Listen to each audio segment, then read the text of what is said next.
How did you decide when it was time to evolve your character from Terrorizing to Hunter, Hearst, Helmsley to HH to Triple H? Sorry, I'm obviously not. Yeah.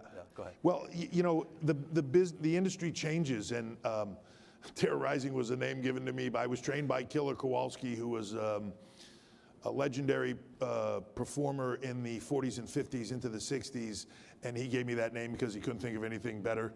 And but it was Terra. Well, he wanted to call me the Terrorizer, and I was like, can't I just have a real name? And he took a magic marker and drew a line between the words Terror and Riser, and then said, right, now it's a real name. It's two things, and it morphed from there.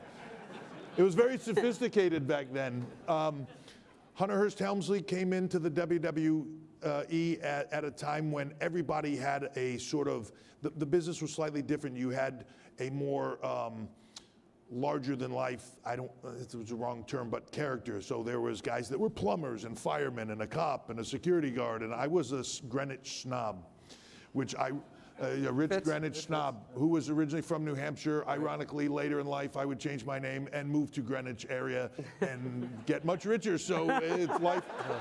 Life imitates art. Yeah, imitated art, but the change as the business changed from that style that wasn't working anymore, because the world had changed. The world was now much more into the anti-hero, and you know, big corporations, and Vince McMahon became the evil owner as a character, and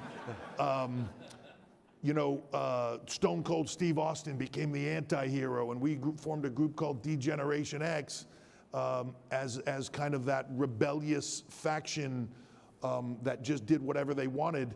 The name Hunter Hearst Helmsley, the rich guy from Greenwich, didn't fit that bill anymore. So we had to, it's one of the things that Vince has done so successfully, and he's not given credit for a lot, is being able to shift with the time.